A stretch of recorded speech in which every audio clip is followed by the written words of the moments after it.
双语音标领航，注音阅读启蒙，叶兴阳有声读物。Helen of Troy by Andrew Lang. Le joyeux temps passe sous l'oie est occasion que je faisois de plaisandises et gracieux chants connettes et ballades. Mais je me suis mis à faire cette traitide affliction contre ma droite nature. Et suis content de l'avoir prince. Car mes douleurs me semblent en être allégées. Le Romant de Troilus. To all old friends, to all who dwell where Avon dhu and Avon gel down to the western waters flow through valleys dear from long ago. To all who hear the whispered spell of Ken, and Tweed like music swell hard by the land debatable, or gleaming Shannon seaward go.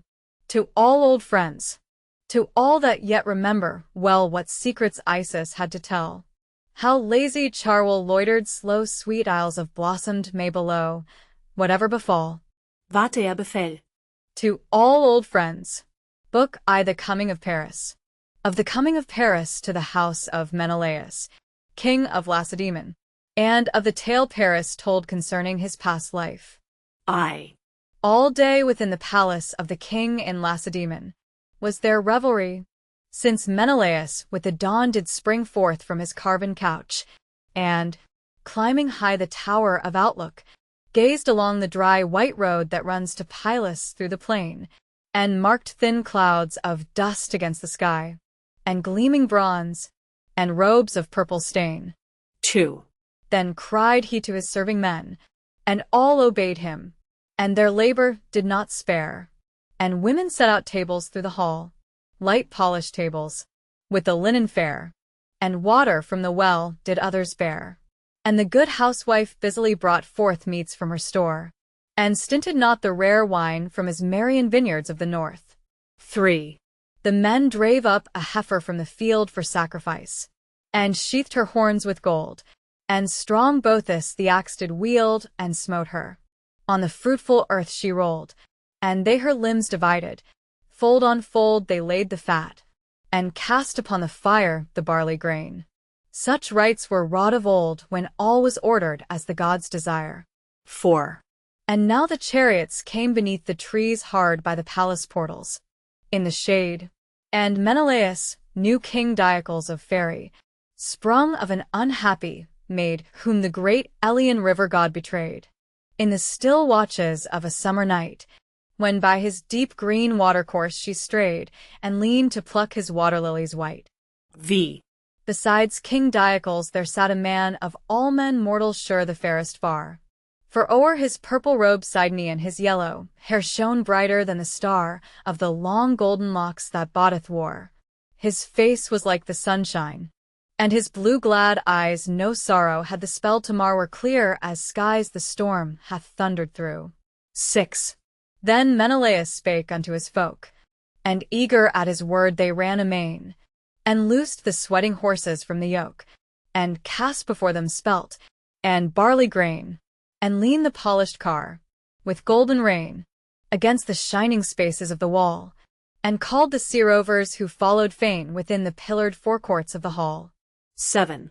The stranger prince was followed by a band of men, all clad like rovers of the sea, and brown were they as is the desert sand, loud in their mirth, and of their bearing free, and gifts they bore, from the deep treasury and forests of some far-off eastern lord, vases of gold, and bronze, and ivory, that might the Pythian fain have overstored. 8. Now when the king had greeted Diocles, and him that seemed his guest, the twain were led to the dim polished baths, where, for their ease, cool water o'er their lustrous limbs was shed. With oil anointed was each goodly head by Asteris and Philo fair of face. Next, like two gods for loveliness, they sped to Menelaus in the banquet place. 9. There were they seated at the king's right hand, and maidens bare them bread, and meat, and wine, within that fair hall of the Argive land, whose doors and roof with gold and silver shine, as doth the dwelling place of Zeus divine. And Helen came from forth her fragrant bower, the fairest lady of immortal line, like morning, when the rosy dawn doth flower. X. A dress set for her shining chair, well wrought of cedar wood and ivory, and beautiful Alcippe led the fair, the well-beloved child. Hermione, a little maiden of long summers 3, her star-like head on Helen's breast she laid, and peeped out at the strangers wistfully, as is the wont of children half afraid. 11. Now when desire of meat and drink was done, and ended was the joy of minstrelsy, Queen Helen spake, beholding how the sun within the heaven of bronze was riding high. Truly, my friends, methinks the hour is nigh when men may crave to know what need doth bring to Lacedaemon, o'er wet ways and dry, this prince that bears the scepter of a king? 12. Yeah. Or perchance a god is he? For still the great gods wander on our mortal ways, and watch their altars upon mead or hill, and taste our sacrifice, and hear our lays. And now, perchance, will heed if any praise, and now will vex us with unkind control. But anywise must man live out his days, for fate hath given him an enduring soul. 13. Then tell us, prithee, all that may be told. And if thou art immortal, joy be thine.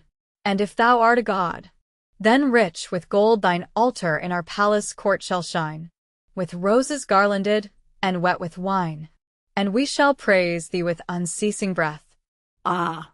Then be gentle as thou art divine, and bring not on us baneful love or death. 14. Then spake the stranger, as when to a maid a young man speaks. His voice was soft and low. Alas, no god am I. Be not afraid, for even now the nodding daisies grow, whose seed above my grassy cairn shall blow, when I am nothing but a drift of white dust in a cruse of gold, and nothing know but darkness and immeasurable night. 15. The dawn, or noon, or twilight, draweth near when one shall smite me on the bridge of war, or with a ruthless sword, or with a spear, or with the bitter arrow flying far. But as a man's heart, so his good days are, that Zeus, the Lord of thunder, giveth him. Wherefore I follow fortune, like a star, whatever may wait me in the distance dim. 16. Now all men call me Paris, Priam's son, who widely rules a peaceful folk and still. Nay, though ye dwell afar off, there is none but hears of Ilios on the windy hill, and of the plain that the 2 rivers fill with murmuring sweet streams the whole year long, and walls the gods have wrought with wondrous skill, where cometh never man to do us wrong. 17.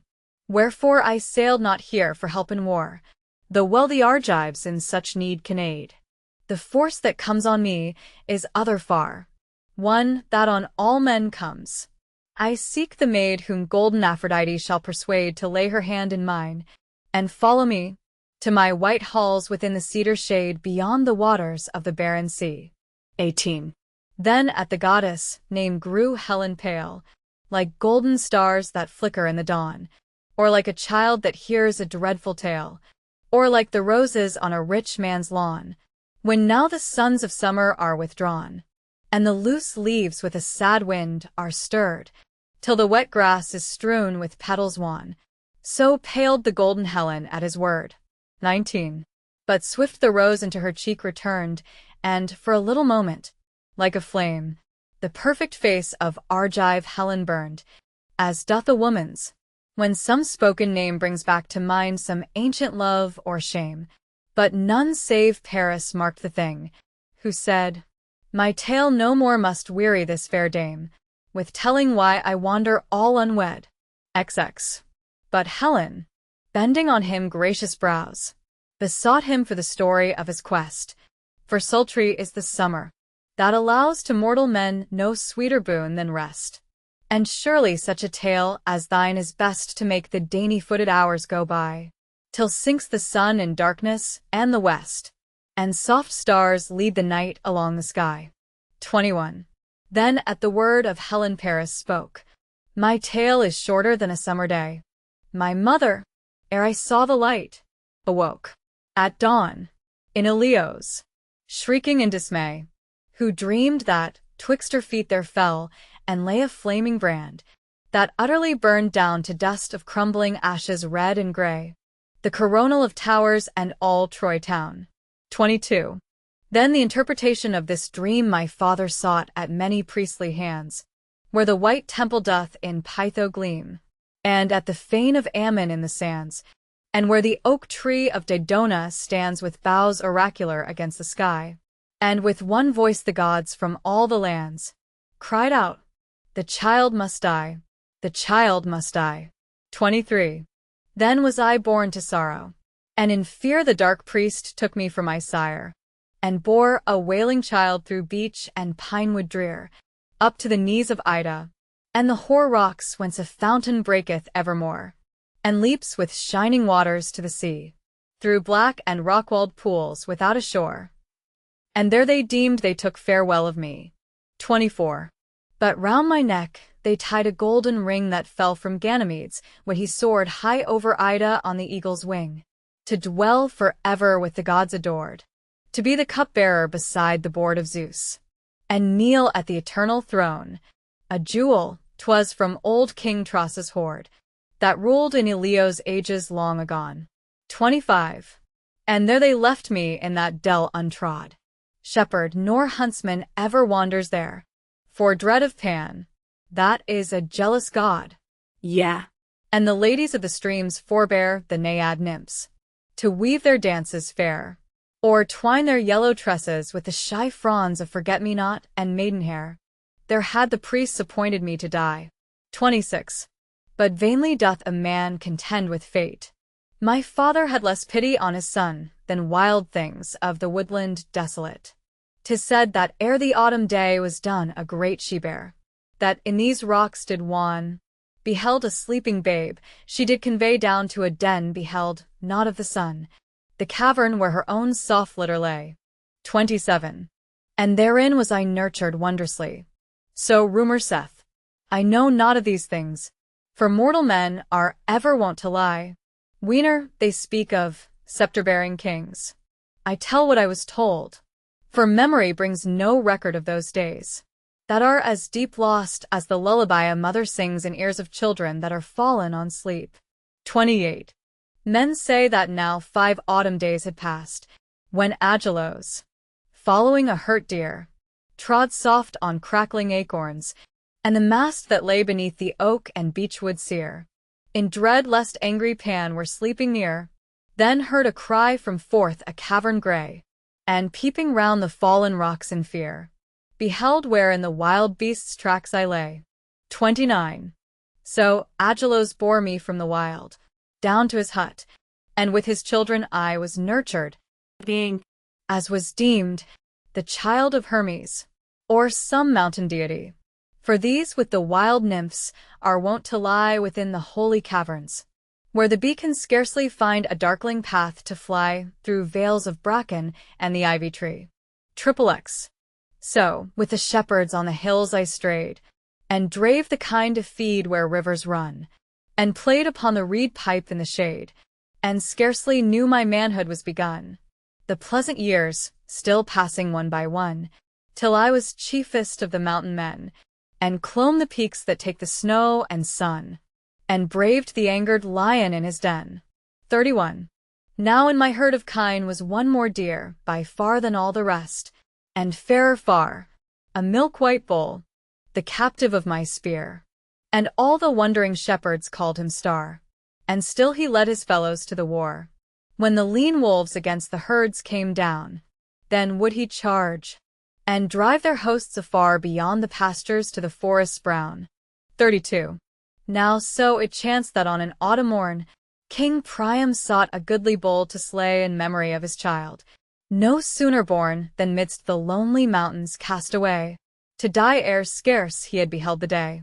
And Priam's men came wandering afar to that green pool, where by the flocks I lay, and straight they coveted the goodly star.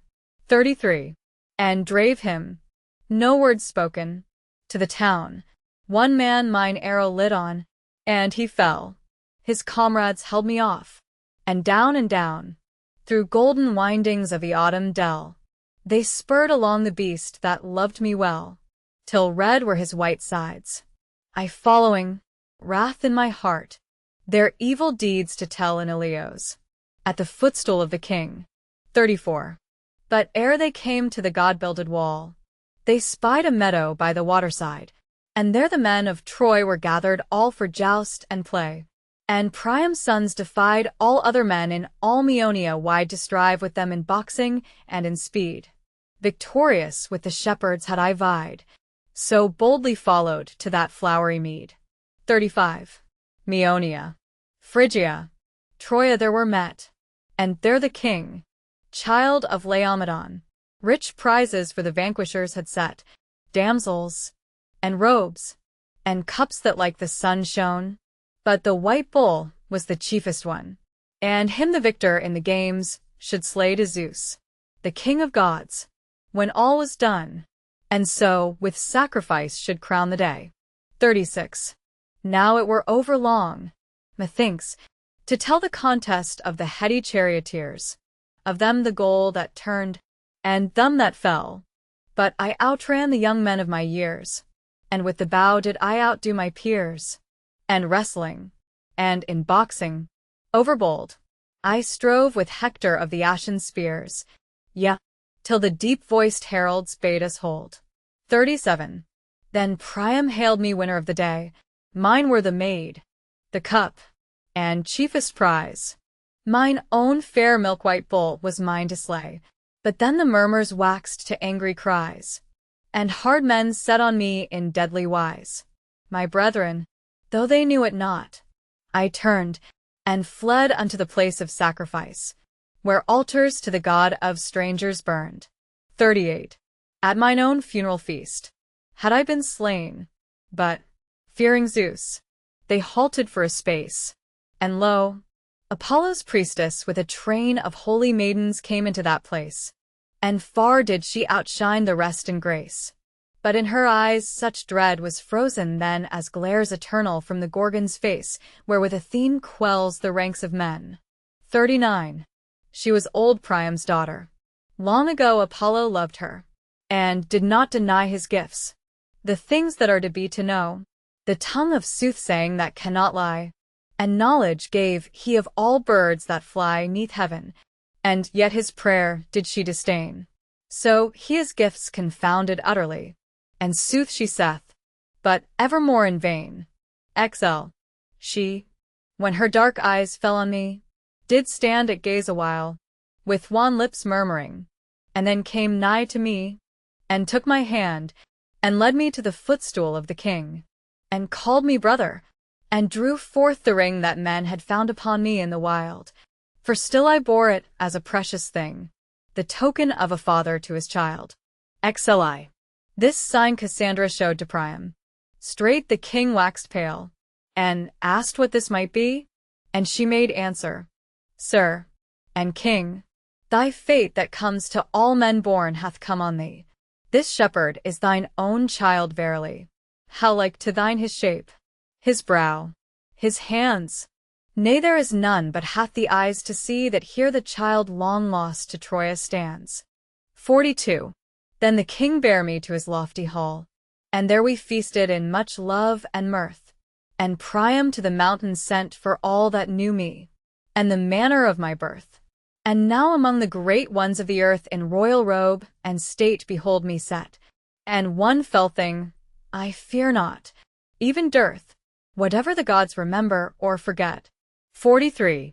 My new rich life had grown a common thing, the pleasant years still passing one by one, when deep in Ida was I wandering the glare of well-built Ilios to shun, in summer, ere the day was wholly done, when I beheld a goodly prince, the hair to bloom upon his lip had scarce begun, the season when the flower of youth is fair. 44. Then knew I Hermes by his golden wand wherewith he lulls the eyes of men to sleep, but, nodding with his brows, he bade me stand, and spake, Tonight thou hast a tryst to keep, with goddesses within the forest deep, and Paris, lovely things shalt thou behold, more fair than they for which men war and weep, kingdoms, and fame, and victories, and gold. Excelvi. For, lo, Tonight within the forest dim do Aphrodite and Athene meet, and Hera, who to thee shall bear each limb, each grace from golden head to ivory feet, and thee, fair shepherd Paris, they entreat, as thou mongst men art beauteous, to declare which queen of queens immortal is most sweet, and doth deserve the meed of the most fair. 46. For late between them rose a bitter strife in Peleus' halls upon his wedding day, when Peleus took him an immortal wife, and there was bidden all the gods' array, save discord only. Yet she brought dismay, and cast an apple on the bridal board, with let the fairest bear the prize away, deep on its golden rind and gleaming scored. 47. Now in the sudden night, when as the sun in Tethys' silver arms hath slept an hour, shalt thou be had into the forest done, and brought unto a dark enchanted bower. And there of goddesses behold the flower with very beauty burning in the night, and these will offer wisdom,